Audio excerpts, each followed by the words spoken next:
quite like most dimers where you have two subunits that fold and come together at an interface.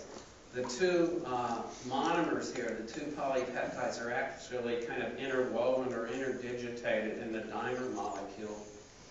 And even with the structure in hand, nobody really had a good concept of how this protein structure bound RNA or regulated genes. But at the time the structures were coming out, my student Jeff Mercanti had been doing an alanine scan on the protein, and he modified 58 of the residues of CSRA to alanine at 58 out of 61. And what he found was that the important residues are all located in this little cleft here that was made by beta strand 1 and beta strand 5. And he was able to not only show that this part of the protein is important for regulation in vivo, but he purified 8 of the mutant proteins and showed that they're all important for RNA binding. And when you look at the symmetry of this dimer, what you can tell is that it would have this kind of a surface not only on one side but on both sides of the protein. And so we made that case in a publication back in 2006. Here are some of the residues that Jeff saw were extremely important. This one, arginine 44, was the most severe mutation when he changed to alanine. And that single amino acid change caused a 150-fold change in the binding affinity for RNA. Okay, this came out a year or so later after Jeff's study. It was a study from Schubert et al. On a complex of CSRA with an RNA that they had synthesized. And it confirmed all of the residues that Jeff had proposed to be important were interacting with RNA. Okay. Now, let me go from the CSRA protein to some other components of the CSR system. And this would be going back 15 or so years ago.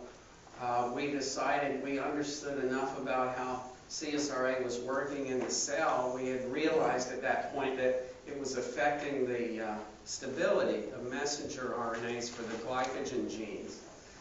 And we wanted to try to look at the mechanism by which this is occurring. And I had a postdoc in the lab, Lu, who purified a histag version of the CSRA.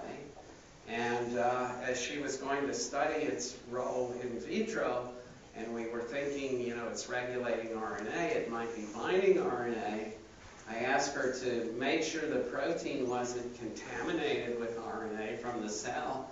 And she came back and said, wow, the UV spectrum of this protein looks like nucleic acid. It's got a 260 peak. And after a month or two of really hard work to try to get rid of this junk RNA, we realized this RNA was really tightly bound. And we put this complex on a native gel, and it was clear that it was a discrete complex, not just a series of RNA fragments sticking to CSRA. And we characterized the complex, the protein, and the RNA. So here's a negative staining electron micrograph showing the complex was globular. It's quite large. When we sized it on a Ferguson plot, which you do with a series of native gels, it was around 250 kilodaltons. And we said, my gosh, what could this be? So if we looked at the size of our protein, which we didn't know was a dimer, but we knew the subunit size, we had to calculate there were probably around 20 subunits of the protein bound to our RNA. So this was the RNA, as we determined, that was in this complex. And we asked, what about the RNA could be interacting with so many proteins? And what we saw was a repeated element, shown here in red, most of the time CAGGAG, but with a little bit of variation. And you can see that that element is in almost all of the predicted loops of the stem loop structures in this in this RNA, and it turns out that these kind of sequences are in fact the CSRA binding sites of RNAs.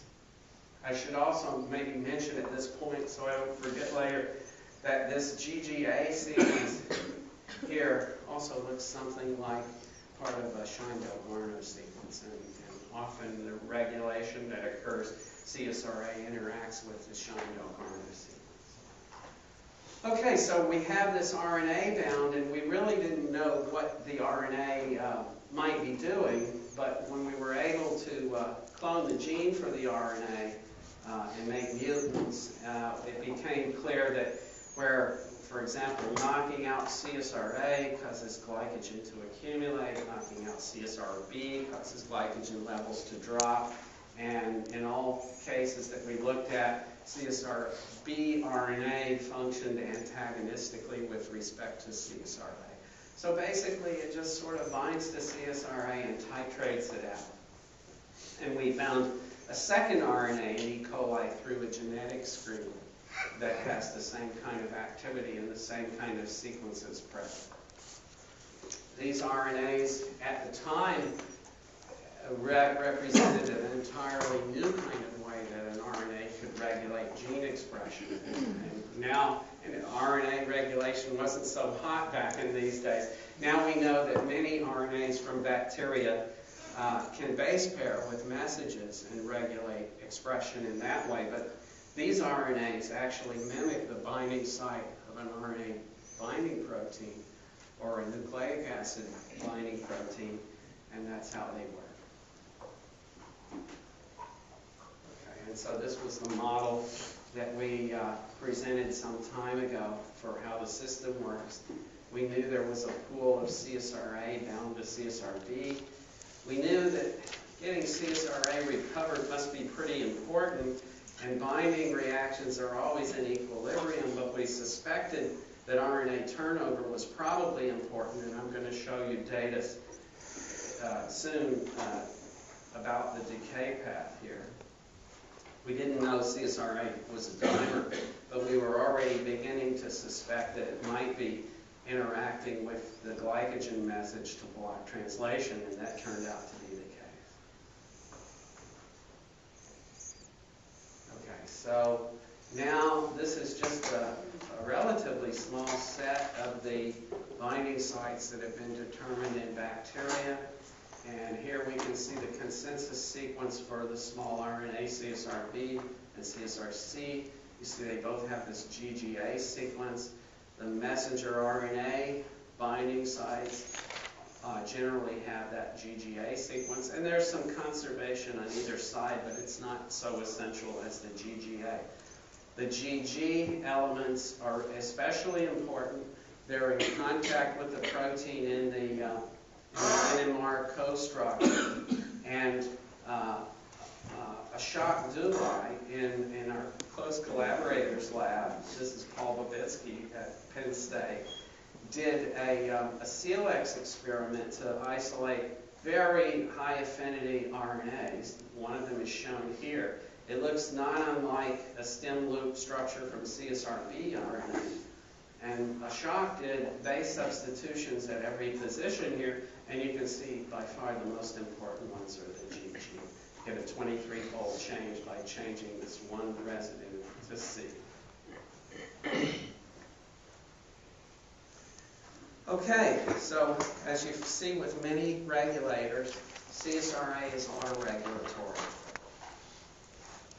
It actually is autoregulatory at several levels. Going into the study that I'm going to show you, all we knew that might be affecting CSRA were these small RNAs. And so a postdoc in the lab, Rao Gudapati, measured the level of CSRB RNA. We didn't have CSRC back then. But he measured CSRB RNA and estimated the number of copies of this RNA in a cell through a growth curve, or at least up to 7 hours. He monitored CSRA. This was with a northern and a western analysis. He looked at the amount of RNA bound. And what he looked at, in addition, was a series of mutants The most striking one being a CSRA mutant. In a CSRA mutant, the amount of CSRB dropped by about tenfold. Okay? We thought, because the RNA is forming a complex with CSRA, that it might be stabilized by binding, but in fact, the changes in the stability really don't account for this. What happens is CSRA is needed for the expression of these small RNAs. It's needed indirectly, and it works through a two-component system that we, in E. coli, is called BAR-A and UBR-Y. This is a membrane-bound sensor kinase and a response regulator. I know a lot of the Pseudomonas fans are here, and this is the GAC system in Pseudomonas. And so we have this large negative feedback loop where CSRA activates the production of RNAs that antagonize. I haven't told you about the decay pathway, but we see a similar kind of thing. In this case, CSRA represses the gene for a protein that's needed to turn over these small RNAs. Let me just go through quickly a few of the other features of this regulatory loop. First of all, we've never found a growth condition where there's absolutely no CSRA activity. There's always some there under any condition. The genes that are targets for this regulation are subject to other controls, namely transcriptional control, that we can still see in a CSRA mutant. The RNAs have very short half-lives, and of course this allows their levels to be changed rapidly. The circuitry contains other genes, namely like RA and UBR-Y, and therefore, because CSRA isn't directly connected to controlling CSRB and C, the ratio of CSRA to CSRB can change, and this is a key way that the protein activity is regulated. So how come you need two RNAs? Well, first I would say some bacteria have several of these RNAs. Vibrio has 3. There are even some Pseudomonads that have been reported to have up to 5. And I think one of the things that happens is that these RNAs, multiple copies of these RNAs probably allow for very robust control. This kind of a negative feedback in general is what you see for homeostatic mechanisms and for finally governing the activity of something. So, in the case of the CSRB and C, if you look at this circuit, the way it works, if you knock out CSRB, CSRC RNA goes up in a compensatory fashion. And if you knock out CSRC, CSRB goes up because of the way this circuit works. So it sort of makes the control more robust to have two of these. And again, there may be some aspect of fine and coarse controls because there's more CSRB in the cell, it has more binding sites, it binds with higher affinity than CSRC. A final point here is that the concentration of CSRA in the cell is way higher than the KD for binding in most of the RNAs that we've looked at. And what we believe this means is that in the cell, the vast majority of CSRA is bound to RNA at any given time. And so because these small RNAs, CSRB and C, have the highest affinity, or at least equal to or higher than all other RNAs in the cell, you can really control the CSRA activity just by controlling the levels of these RNAs. And again, in this experiment that Raul Gudapati did, this and other experiments, we calculated there's enough CSRB in most of this curve to sequester around 1/3 of the CSRA.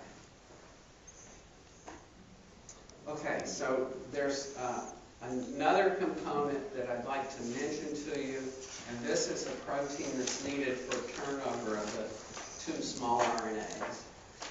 The guy who found it was a postdoc in the lab, Kazushi Suzuki, and he was actually doing an experiment to try to tell us about how CSRA might be influencing this pathway. So he was making mutants and looking for effects on a CSRB-like C fusion. Before I go on, let me mention what this stuff here is about. So around a year ago, Dimitris Georgelis published, along with us, that acetate and short-chain fatty acids in E. coli can signal to the BAR-A sensor kinase. And at the time, we knew that CSRA regulates glycolysis. It activates glycolysis. And so one thought was perhaps this pathway was responsible for the regulation. In fact, we've now found that this is not the case, and that the acetate and other fatty acids probably come into play in the ecological niche in the colon, where acetate can actually reach fairly high levels, more than high enough to trigger this signal. Okay, so Kazushi was looking to work that out. He made a CSRB fusion. He mutagenized and looked for changes in XGAL, changes in staining on XGAL. And he found a lot of mutants. He sequenced over 100 mutants, but one that he was really interested in had lower expression of CSRB lag. And this is an assay for that. Here's some other assays where he's measured through the growth cover of a parent strain in this mutant that has lower CSRB lag. Behaved the same way with CSRC. Now, interestingly, very early on, he looked at glycogen expression, and we would predict if it's a simple matter of CSRB RNA dropping in the cell, glycogen levels should drop because we have more CSRA, activity, which is a repressor. In fact, he saw the opposite. If anything, there was a little more glycogen in this mutant, CSRD mutant, than in the wild type.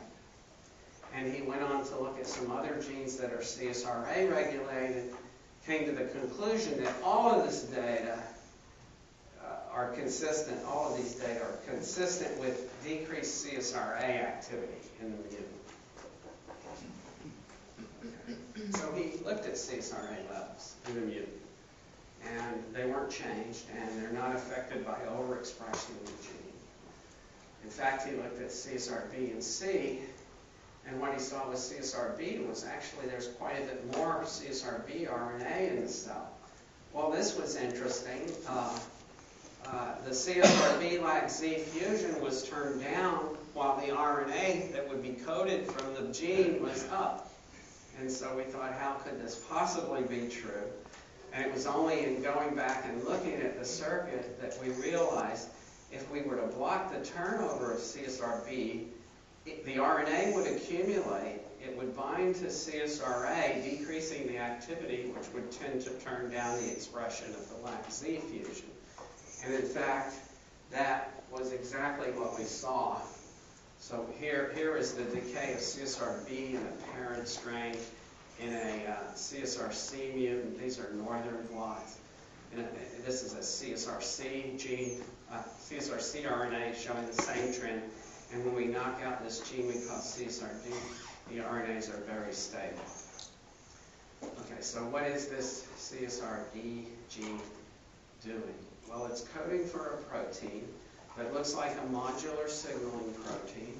It's one that I know many of you are very familiar with this type of protein. It's a GGDEF and EAL domain containing protein. The structure is shown here.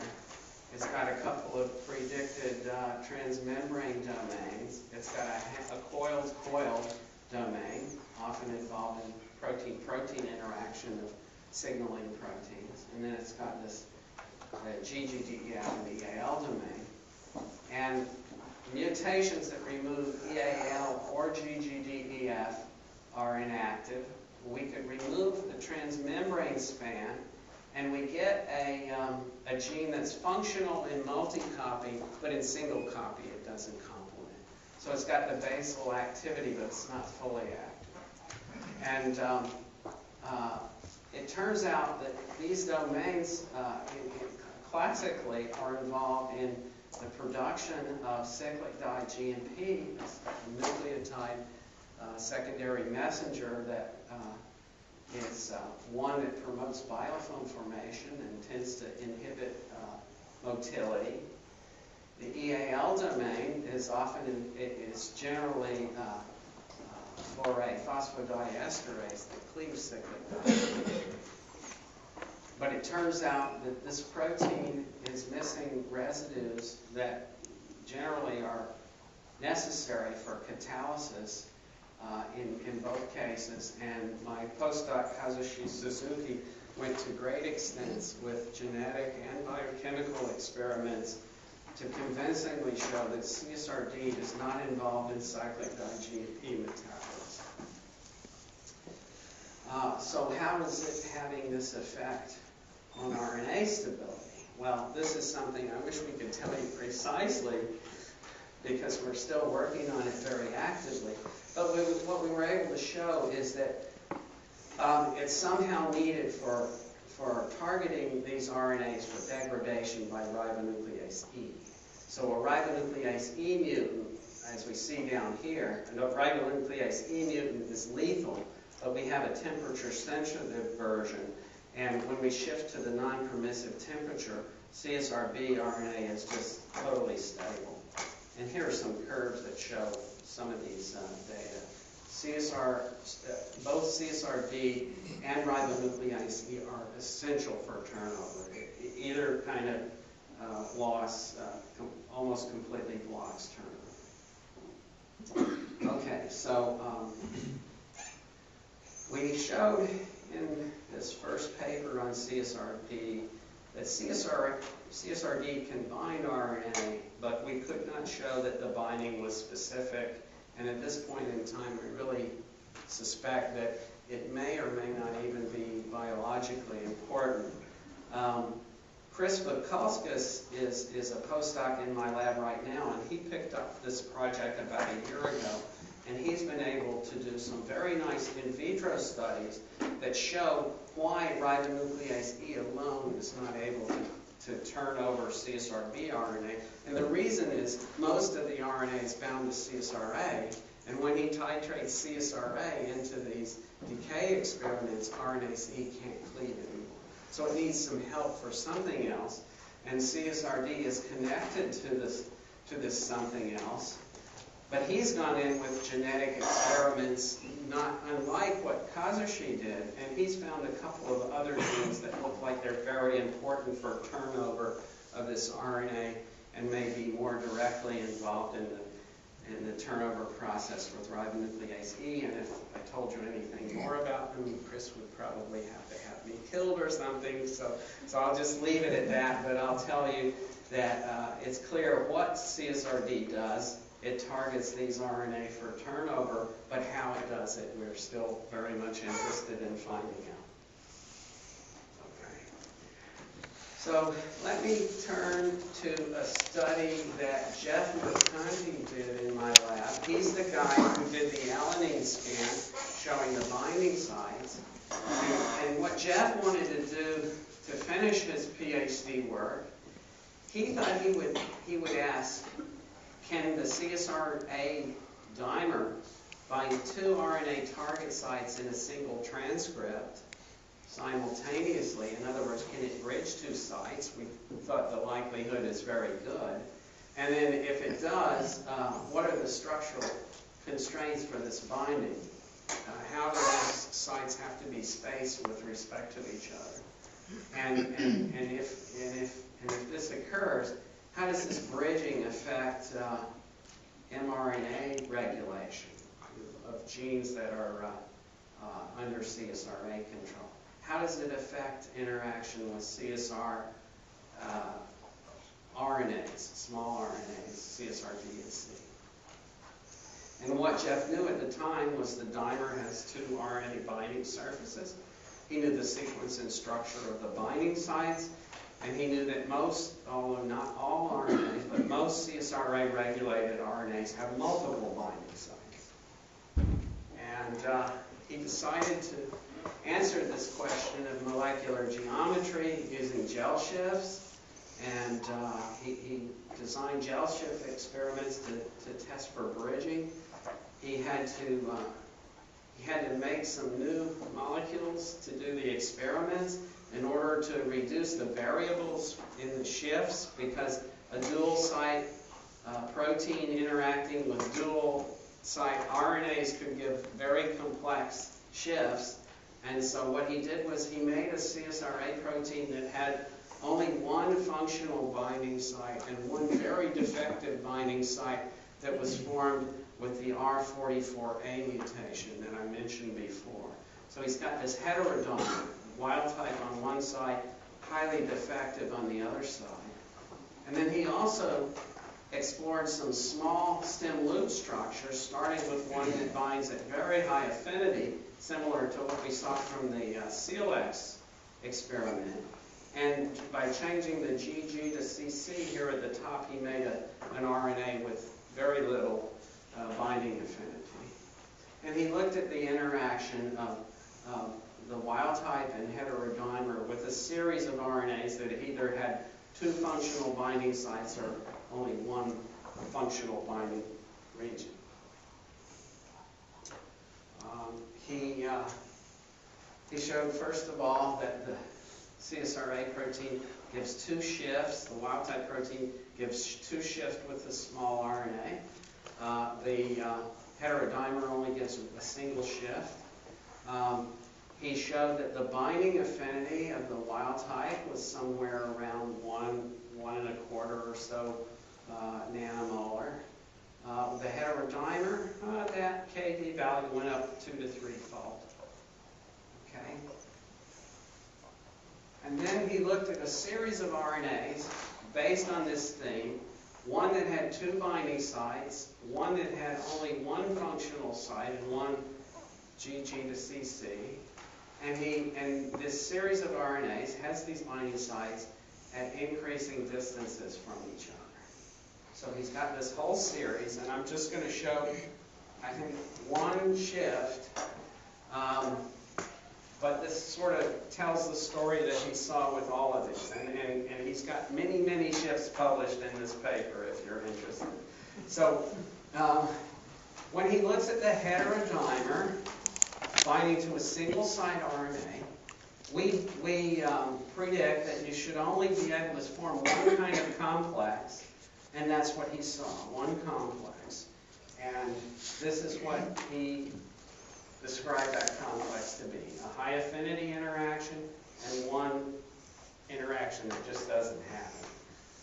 And he defined the RNA to protein ratio in that complex as 1. He did that by comparing the signal from his IMSAs using radiolabeled RNA versus a very sensitive Western blot for CSR. Then he looked at a second reaction where, where he took the wild type CSRA protein and looked at that single site RNA, and he got a single shift, but it was a sort of a broad shift, kind of smeary, and he presumed that it probably has this structure where we've got a high affinity binding and another interaction that probably isn't very strong. You can see the mobility is slightly different.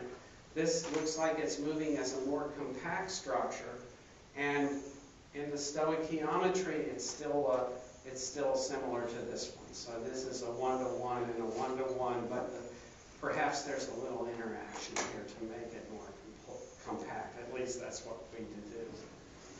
He then looked at the heterodimer binding to a dual site RNA, and there he had a big change in the mobility. It moves much slower, and he deduced that this was probably the structure of that. One binding site, one functional binding site in CSRA, interacting with each of these functional stem loops.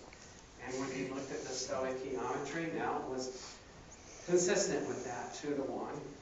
And then finally, he looked at the dual site RNA with the wild-type protein, and he saw one complex, and it moves even a little faster than this one I showed you here before. And so these are the kinds of arguments he used to map out the binding, and the stoichiometry again is the same one-to-one.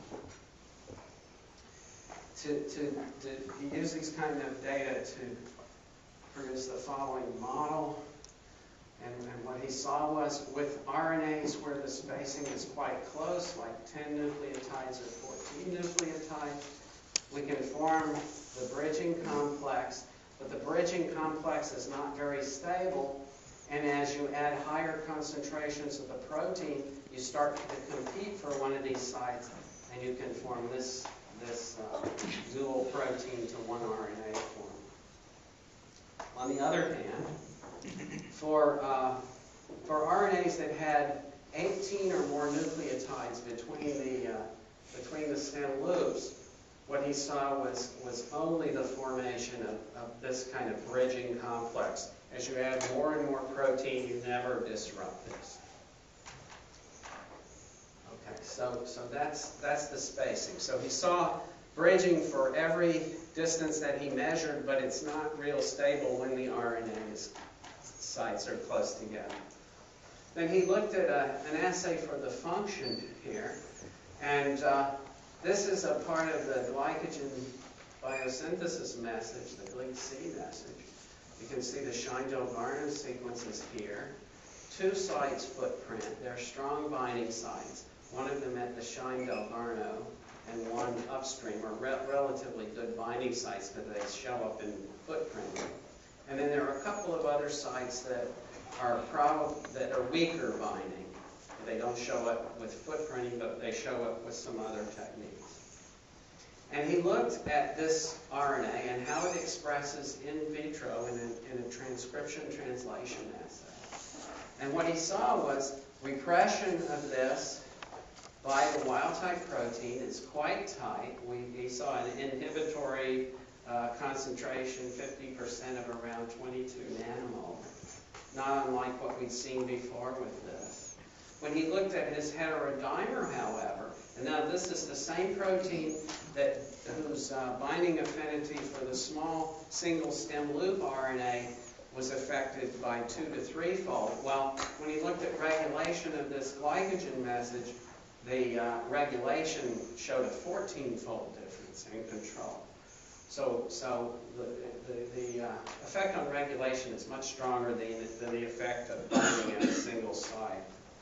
And he went on to provide other evidence for the role of a bridging type phenomenon in this transcript, at least. He was able to change this upstream binding site here, which shouldn't interfere directly with translation, but we thought in theory it might allow additional bridging for the Shine-Dalgarno sequence. When he changed this GG to CC, the binding of the heterodimer, the effect of the heterodimer on in vitro transcription translation was unchanged. So this binding site did nothing. Whereas the wild-type regulation was decreased, and the IC50 was changed about 2-fold. Evidence that there may be some interaction of this site with this. And he presented a model for these kind of interactions where we have a especially high affinity, very good match to consensus here upstream that can interact with CSRA at one of its RNA binding surfaces, which then tethers the protein near another site that could even have considerably lower binding affinity, and this could allow sequestration of the RNA and block ribosome access. Okay, so let me quickly summarize both binding surfaces on CSRA can bind simultaneously to an RNA molecule, and they're required for type regulation. He saw bridging from a very close distance to the largest he measured, but bridging was only stable if the distance was greater than 18 nucleotides. And when he went and looked at the CSRB RNA and how the binding sites are distributed for CSRA and CSRB, almost all of them, most of them, are much too close together to allow stable binding. And so perhaps this globular complex that we see when we look at the RNA protein complex could be, at least in part, because CSRA can't bind sequential sites and form like a beads on a string sort of model, but it has to reach over to a more distant site and kind of tether things together. The other thing I thought I would mention is this may have some effects on the way mRNAs can sort of evolve to become part of the CSRA regulon. CSRA regulates many genes that are horizontally transferred, like virulence genes. And this kind of tethering would allow you to sort of tinker with, in an evolutionary sense, tinker with the RNA structure and alter it in ways that would bring these RNAs into the CSRA regulon without necessarily having to have mutations that would alter translation directly or even the Shandong-Garnu site. Okay, so let me show you just a couple of ways that CSRA impacts biofilm. So another student in the lab, Shen Wang, was very interested in that effect on biofilm, and she started with a strain that was a CSRA mutant, formed a lot of biofilm, and she screened for mutants in a transposon screen that no longer formed biofilm. And it was very striking that there was a clustering of 17 of her mutations out of 11,000 were in this 4-gene operon that was a set of Y genes back when she found them, but we later called them PGA for polybeta-1,6-N-acetylglucosamine because these genes are involved in synthesizing this polysaccharide and secreting it. And so these mutations completely knock out the ability of E. coli to form biofilm. So here's in her CSRA mutant, and you knock out PGA-C and PGA-A, really strong phenotype. You can restore with complementation. This panel over here is shown because even in a E. coli that's wild type for CSRA, you still see that these genes are needed for biofilm formation. And again, here's the complementation, so when you're overexpressing the PGA-C gene, you get a lot more biofilm. Okay, so what are these genes doing? One of them, the C gene, looked like a glycosyltransferase, and to sort of jump pretty far along in the thinking, Shen Wang was able to purify the polysaccharide that's produced through this set of proteins and genes, and we were able to get two-dimensional NMR structure for it. Here's the C13 spectrum and the proton spectrum, and that NMR analysis established that this is a 1,6 linked polymer of N-acetylglucosamine. It had never been seen in any gram-negative bacteria at the time, but people studying Staphylococci had called it polysaccharide intracellular adhesin, and it is needed, for example, for biofilm formation by Staph epidermidis. But E. coli makes it. A lot of other gram-negatives make it. Not all of them.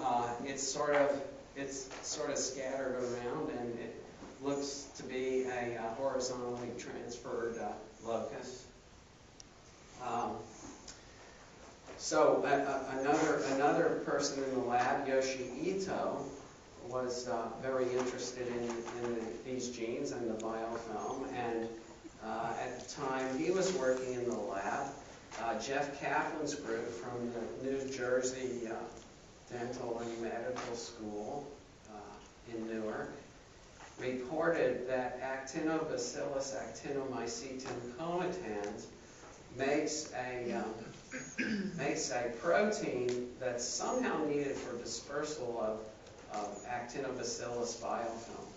And they weren't exactly sure what the substrate was for this protein, but recognizing at the time that this bacterium has the PGA locus like E. coli, Yoshi sort of went ahead and cloned the gene and purified the protein, and he was able to show that PGA is the substrate for this enzyme. Here's a thin layer chromatogram with the enzyme here at the origin, or the PGA polymer here, and here's a reaction where he incubated the PGA with dispersant, and you can see a series of glutenac products.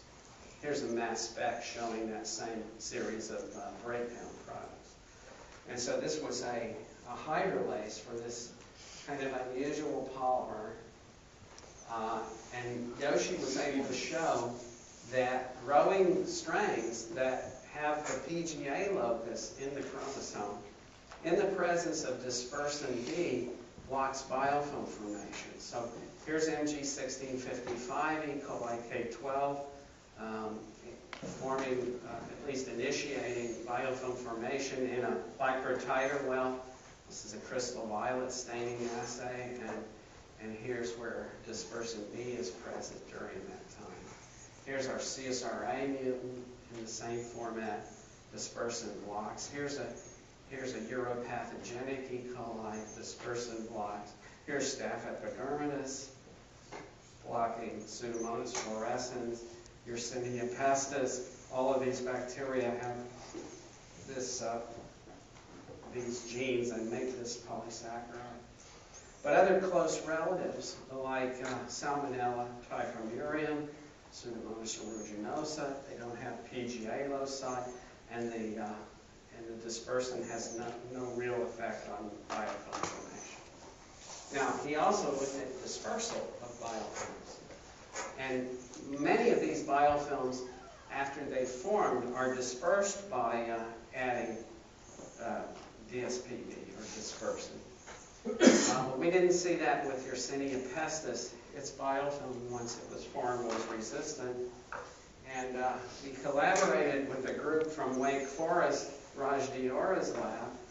They looked at dispersant and PGA genes from Bordetella species like pertussis and Bronchoseptica, and they found the enzyme inhibits biofilm formation in Bordetella, but again, once the Bordetella biofilm is formed, it's pretty resistant to dispersant treatment.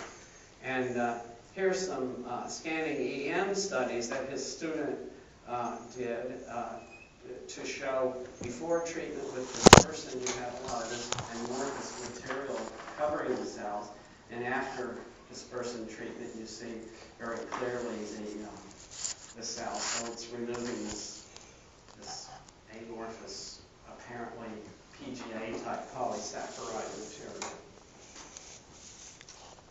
Okay, so there are 4 genes in the operon. One for a porin, that's a beta-barrel protein with a tetrapeptide repeat domain, probably for protein-protein interaction. It's necessary for secreting the pollen. The B protein is an enzyme that deacetylates maybe 3 to 5% of those glutenac residues in E. coli. And it turns out the site-directed mutation, Yoshi was able to show that if that enzyme doesn't have its catalytic activity, there's no secretion. So we believe the amino group that's occasionally present in PGA is needed somehow for secretion. It's some sort of a signal for secreting. The PGAC, again, is a glycosyltransferase GT2 family. And the PGA-D protein is a tiny protein that interacts with PGA-C in the cytoplasmic membrane, and it's necessary for forming PGA.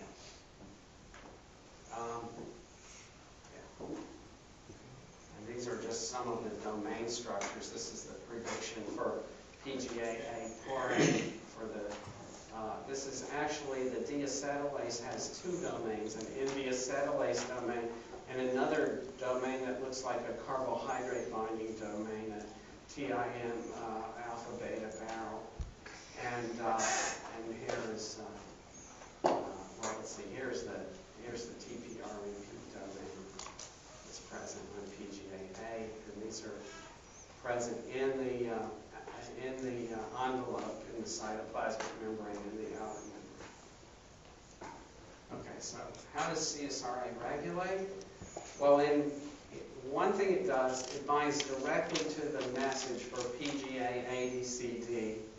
There are 6 sites for binding, and these were showed by footprinting and other techniques. It competes with the ribosome for binding to the message, so it's blocking translation. And here are the binding sites aligned with each other. They all have the GGA type sequence. Okay, so that's kind of straightforward for what we know from other messenger RNAs. But there are other ways that it influences PGA production. For one thing, CSRA regulates some of the genes that are involved in cyclic diGMP production. And I think in particular, this one's probably very important, YDEH. And cyclic diGMP is needed for PGA production in E. coli. It stimulates it quite a bit. And so if you look at a CSRA mutant, it's higher in cyclic diGMP than the wild type. So a second way that CSRA influences PGA production is to control, to regulate the level of the nucleotide cyclic diGMP. A third way that it affects regulation, and this is a form that we haven't published yet, but we're going to have a poster at ASM if you want to stop by and talk to Archana Panuri, my postdoc who's done some of this work. Well, first of all, there's one promoter for PGA, and it's turned on by a lysar family DNA binding protein that's responding to high pH and sodium. Not osmolarity, but sodium levels. And this is some of the data from a student in the lab, Carlos Dollar, who defined the way that this transcription factor works to turn PGA transcription on. But what Archana has done is she's shown that CSRA represses the expression of this transcription factor. And so that's a third way that CSRA negatively influences PGA production and vital film formation. And there may be other ways as well, but these are some of these things I've told you are kind of mapped out here. CSRA directly regulates NHAR. This is no longer a question mark. It regulates NHAR, the transcription factor. It also interacts with the PGA message. It also somehow affects, well, we know how it affects cyclic diGMP levels, but we're working very hard to understand how cyclic diGMP affects the synthesis of PGA, because it doesn't seem to fit any of the models that are known right now. Allosteric activation of polymer synthesis, or binding to a transcription factor like Kerry Harwood's lab has shown, or even binding to a riboswitch the way that has also been shown for cyclic diGMP. And then one last thing I'd like to show you. Adrian Edwards, who did the RNA pull-down experiment, has just recently published that data. And one of the things she chose to pursue in some detail was the involvement of CSRA with a stringent response. She found that of the transcripts she pulled out with CSRA, a large part of them are also regulated by stringent response. And in fact, the largest cog, the energy cog, 68% of the genes that were identified by the CSRA pull-down experiment were shown in array studies from other groups to be under stringent control. So there's this overlapping regulon, and in fact the circuitry for the two systems is tightly linked. And I'm showing you that here. This is derived from quite a lot of work by Adrian and others in my lab. Basically, the strongest effects that you see when you survey the role of stringent response and PPGPP in the CSR system and vice versa is that PPGPP is really needed for the small RNAs CSR B and C to turn on. It's needed for their transcription. And so during a secondary effect that we saw that was quite reproducible and seen in a variety of different assays was that CSRA represses expression of REL-A, which produces PPGPP. And so what tends to happen in examples where we have co-regulated targets, for example, in the glycogen synthesis system, I had shown long ago as a postdoc, it's activated by PPGPP. The GlycCAP operon is turned on by PPGPP. Well, in fact, this operon is turned off by CSRA binding, as I showed you, to the glycogen leader region for this operon. When stringent response occurs, PPGPP accumulates and not only activates these genes transcriptionally, but by turning on CSRB and C genes, it relieves the repression of these genes by CSRA. So it has dual transcriptional and translational effects. At least these are what all of the studies that were done lead us to conclude. Another gene, FLDC, that I mentioned that's needed for development of flagellum, is activated by CSRA, and Rick Gorse's group had shown, or maybe it was somebody else. Anyway, it was shown before that PPGPP is directly repressing expression of FLDC. So in this case, stringent response turns on PPGPP. That not only shuts down transcription, but it also will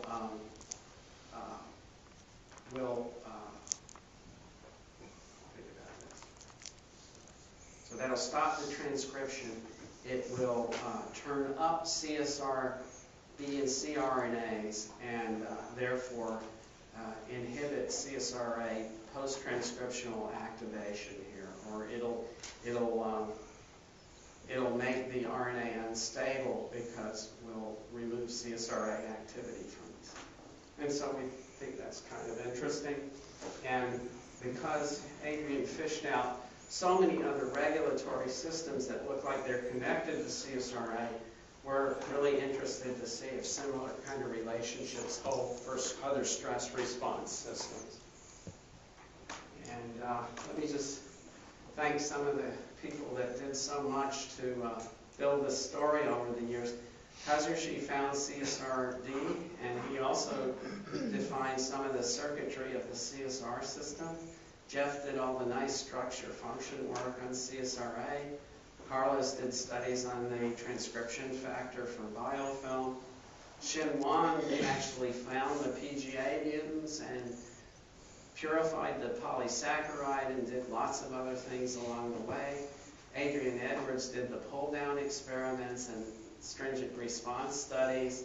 I mentioned Archana's work showing CSRA regulates the transcription factor for biofilm. And I didn't really talk about it, but this is Laura Patterson-Fortin, who has been working on a riboswitch that responds to CSRA. Manish has been working on the cyclic di-GMP control of PGA production. And I'm really pleased to interact with many really wonderful collaborators.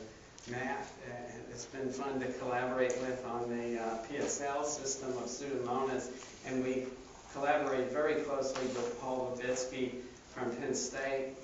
He's especially good with RNA protein interaction studies. And Dimitris Georgelis from Mexico, from UNAM, is really expert on the two-component systems like the GAC and the RA and UVRY system. So again, thanks for the invitation, Matt. It's been really fun, and I'm looking forward to the rest of the day.